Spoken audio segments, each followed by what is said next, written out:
There can be so many challenges living here in the Philippines.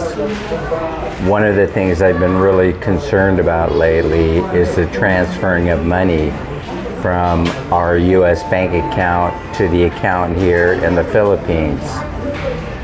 Since the very beginning of this journey, we've been using the SWIFT system to transfer money bank to bank.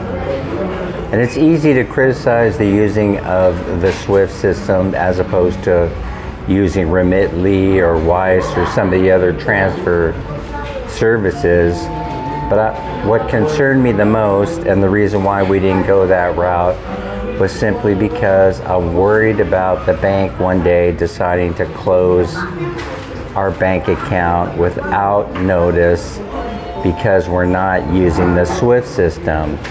Banks have become very fickle lately about money transfers, especially money transfers to the Philippines.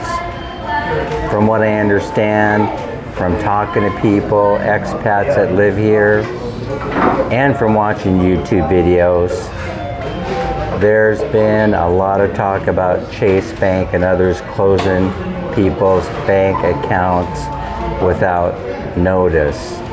This just recently happened to a friend of mine, Lloyd, who lives over there in Bye-Bye. Ran into him in the variety store, and he said, "Hey Dan, I might have to go back to the United States.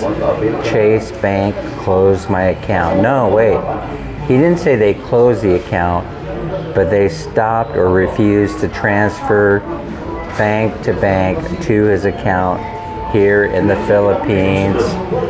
And he's probably like a lot of expats who set aside money in case of emergency, so he probably has some to rely upon and doesn't have to go back to the States right away. But he is very, very concerned about it. And when he sent his wife over to the bank to see if he could unlock that account, they refused, saying, even though it's a joint checking account, Lloyd has to go there in person in order for them to get by security clearance and settle whatever the matter is. But he's lucky, I would say, that they didn't just shut the account down as opposed to just stop the money transfers. But he was saying he can't get money out of it at all, that it's locked up. And I don't know if you could recall what happened to Minnie and I, but security can be a bitch. We had a situation where our account was briefly frozen and money can go in, but it couldn't come out. That's a pretty scary thing to have to go through. So I could fully understand why people would want to set up 2 or 3 bank accounts before coming over to the Philippines, so they have different avenues to get money out in case they have a problem with one of their banks freezing their account or not allowing money transfers, or even refusing to let them withdraw their own money. So this is becoming a very, very common occurrence, not only for people living overseas, it's also happening domestically. So here's what we did to help mitigate a little bit of the problem. No, I didn't go back home yet and set up 2 or 3 bank accounts. I doubt that I will. I doubt that I will go back there. Man, Minnie and I will go back there until we actually have to go back there and set up new bank accounts, because they closed the one that we've had for better than 17 years. And so here's some things I've learned. Let me just kind of go over them, and hopefully it may help you, it may not. I'm just talking here, right? Just enjoying my free cup of coffee here at the McDonald's. Oh, I like it. It's so good. You get 2 for the price of 1. That's why we come here so often. So let me tell you what we've done. So what I've learned is that the number one thing is that bank, they want to know the source of the money. Source of the money means that they want money to not mystically and magically appear through deposits through the ATM machine in the form of cash.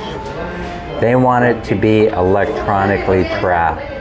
So this means that if you have pension or pensions floating around, that you direct deposit them automatically. You have them sent, not even in the form of a check, just through the electronic direct deposit system they have set up, so that the bank knows exactly what the source of your income is.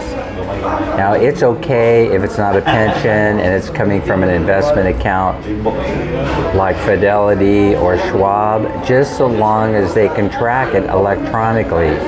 Then once it hits your account, if you want to transfer it over to the Philippines into a bank account that's also in your name, then they know it's just going bank to bank in your name. But it's a good idea not to do cash in and cash out. It's a good idea not to take all the money that's deposited through a pension or investment account and transfer all the money to the Philippines in one transaction. Another thing that we've learned by reading is that there are limitations to how much money you can send and how many transactions that you could have during any given week. And so you have to go do some research and find out what your bank allows and won't allow. And they're more than happy to share it with you, but it's easy to find online.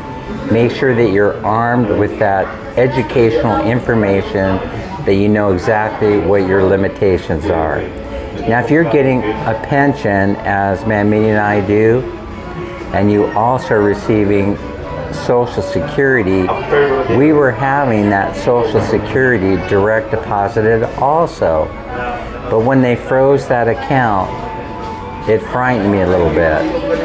And I did some research and discovered that they have a thing called Direct Express, which is run under contract with the Social Security office by Co-America Bank.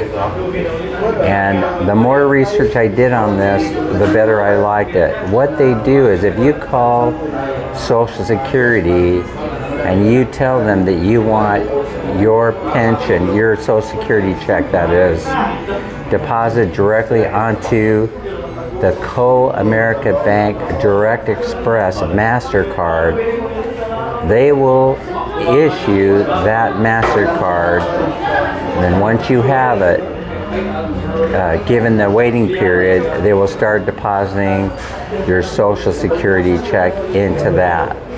Now, why is this a good thing? Because it doesn't have to be. It isn't direct deposited into your local bank account, which means that you now have a separate way of getting money, and that's through that debit card that they issue under contract with Social Security, sponsored by or under contract by Co-America Bank. This is important because that means with that card in your hand, you can go shopping with it, and so you're not going to starve.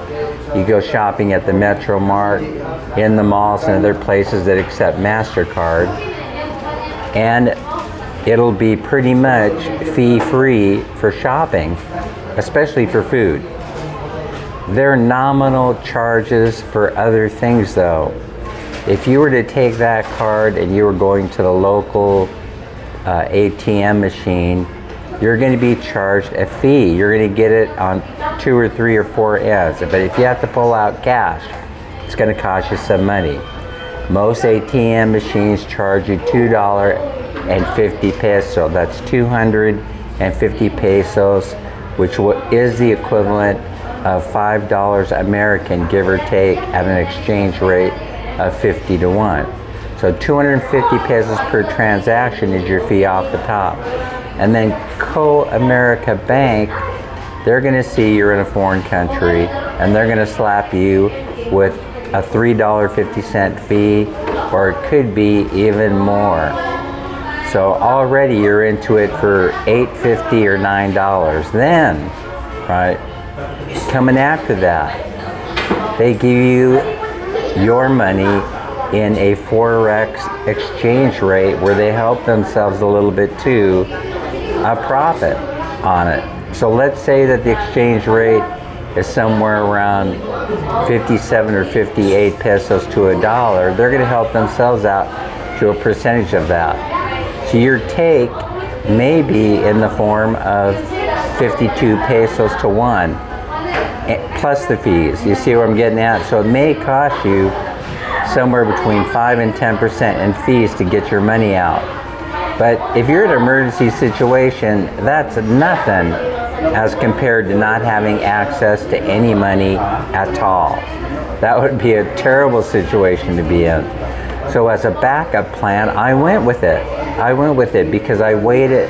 I've been weighing the pros and the cons for the last couple months. I finally decided this is the way to go. The way to go is you have to have a backup plan where they just can't stop your funds at a whim just because they think you're doing something naughty, even though you're complying with the rules. And so now we have the Direct Express in our hand, and we'll be using it for grocery shopping, for shopping at things where MasterCard is accepted. And unless I have an emergency going on, I probably won't use it for withdrawing cash. But if the bank puts a hold on our account again, then the first thing I'm going to do is go over to that ATM machine, and I'm going to get some money out, and I'm not going to be so concerned about the fees. I just want to pay my bills on time and live a happy, enjoyable life. So where there is a will, there's a way to overcome all these barriers to living overseas. But you must take action before you come over here to the Philippines from the good old USA. I hope you found this video interesting. I hope it's helped a couple of you out, and we'll see you on the next video. Bye-bye. Take care, everybody. Enjoy your life.